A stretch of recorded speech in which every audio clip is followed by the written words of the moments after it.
يا أيها الناس اعبدوا ربكم الذي خلقكم والذين من قبلكم لعلكم تتقون الذي جعل لكم الأرض فراشا والسماء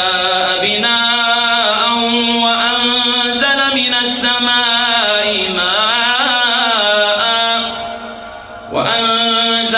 السماء ماء فأخرج به من الثمرات رزقا لكم فلا تجعلوا